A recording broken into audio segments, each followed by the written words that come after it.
എറണാകുളത്ത് വീണ്ടും കേബിൾ കുരുങ്ങി അപകടം. കറുകപ്പള്ളി സൈക്കിൾ ഹാൻഡിൽ കേബിൾ കുരുങ്ങി വിദ്യാർത്ഥിക്ക് പരുക്കേറ്റു. കറുകപ്പള്ളി സ്വദേശി അബ്ദുൽ ഹസനാണ് പരുക്കേറ്റത്. എബിൻ ജോസ് ഒരിക്കൽ കൂടി ചേരുന്നുണ്ട് കൊച്ചിയിൽ നിന്ന്. എബിൻ, നിലവിലെ സാഹചര്യം എന്താണ്? പ്രവിത, ഞാനിപ്പോൾ നിൽക്കുന്നത് അബുൽ ഹസന്റെ വീട്ടിലാണ്. ഇപ്പോൾ ശസ്ത്രക്രിയയ്ക്ക് ശേഷം അദ്ദേഹം വീട്ടിലെത്തിയിട്ടുണ്ട്. മോനെ, എങ്ങനെയാണ് അപകടം ഉണ്ടായത്? എൻ്റെ വീട് മാറ്റമായിരുന്നു. ഈ പുതിയ വീട്ടിലേക്ക് സാധനങ്ങൾ കൊണ്ടുതന്നെയായിരുന്നു. അപ്പോൾ ആ വഴി ഓട്ടോ ഫ്രണ്ടിൽ പോയി. ഞാൻ ബാക്കിൽ പോകുമ്പോൾ ലൈൻ കമ്പി കണ്ടില്ല. ലൈൻ കമ്പി എൻ്റെ കയ്യിലേക്ക് ഇങ്ങനെ ചുറ്റി.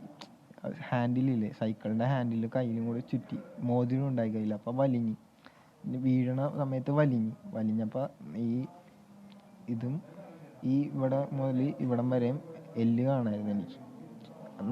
രണ്ട് നരമ്പ് ഡാമേജായി, ടിഷ്യൂ ഡാമേജായി, പിന്നെ തൊലി ഇത്രയും വലിഞ്ഞു പോയി. എന്നിട്ട് ഇപ്പം എനിക്ക് ഇതായ സമയത്തൊന്നും ഓർമ്മയുണ്ടായില്ല. ഞാൻ കണ്ടപ്പോൾ തന്നെ എൻ്റെ ഇത് പോയി. സ്ഥിരമായിട്ട് അതിലൂടെ സൈക്കിളിൽ പോകാറുള്ളതാണ്? അതെൻ്റെ പഴയ വീടിൻ്റെ വഴിയാണ്. അതുവഴി ഞാൻ ഇടയ്ക്ക് പോകാറുണ്ട്. അപ്പം പിന്നെ ഞാൻ പെട്ടെന്ന് ശ്രദ്ധിക്കാത്തപ്പോൾ ഇത് കയ്യിൽ കുടുങ്ങിയപ്പോൾ. ഇങ്ങനെ കേബിളുകൾ താഴ്ന്ന് കിടക്കാറുണ്ടായിരുന്നു നേരത്തെ ഒക്കെ? എങ്ങനെയാണ്?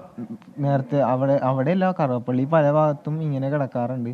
ഇനി വേറൊരാൾക്ക് ഇങ്ങനെ ഒന്നും ഉണ്ടാവരുത്, അതാണ് പറയാനുള്ളത്.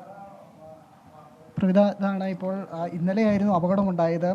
കൈവിരൽ അറ്റു തൂങ്ങിപ്പോകുന്നൊരു സാഹചര്യമായിരുന്നു ഈ കേബിളിൽ കുരുങ്ങി ഉണ്ടായത്. അതിനുശേഷം ഇപ്പോൾ ശസ്ത്രക്രിയയ്ക്ക് ശേഷം +2 പഠിക്കുന്ന വിദ്യാർത്ഥിയാണ്. പരീക്ഷയുണ്ട്, അടുത്ത ദിവസം അവസാന പരീക്ഷ എഴുതാനുള്ളതാണ്. ആ സാഹചര്യമൊക്കെ നിലനിൽക്കെയാണ് അബുൽ ഹസന് ദാരുണമായ ഒരു അപകടമുണ്ടായത്.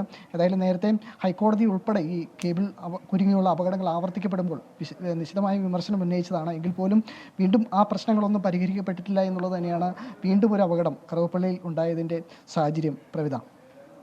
ശരി എബിൻ, എന്തായാലും ആ കുട്ടി സൂചിപ്പിച്ചതുപോലെ തന്നെ ഇതുപോലെ നിരവധി കേബിളുകൾ ആ ഭാഗത്ത് ഉണ്ട് എന്നാണ് മനസ്സിലാക്കാൻ സാധിക്കുന്നത്. എന്തായാലും മറ്റൊരു അപകടം ഉണ്ടാകാതിരിക്കട്ടെ, അതിനുള്ള കരുതൽ ഈ അധികൃതരുടെ ഭാഗത്തുനിന്ന് ഉണ്ടാകട്ടെ എന്നും പ്രതീക്ഷിക്കുകയാണ്. എറണാകുളത്താണ് വീണ്ടും കേബിൾ കുരുങ്ങി അപകടമുണ്ടായത്. ലോകത്തെവിടെയായാലും ഏത് സമയത്തും 24 വാർത്തകളും ഓഗ്മെന്റഡ് റിയാലിറ്റി പാക്കേജുകളും എക്സ്പ്ലെയിനറുകളും വിശദമായി കാണാൻ ഞങ്ങളുടെ യൂട്യൂബ് ചാനൽ നിങ്ങൾക്ക് സബ്സ്ക്രൈബ് ചെയ്യാം.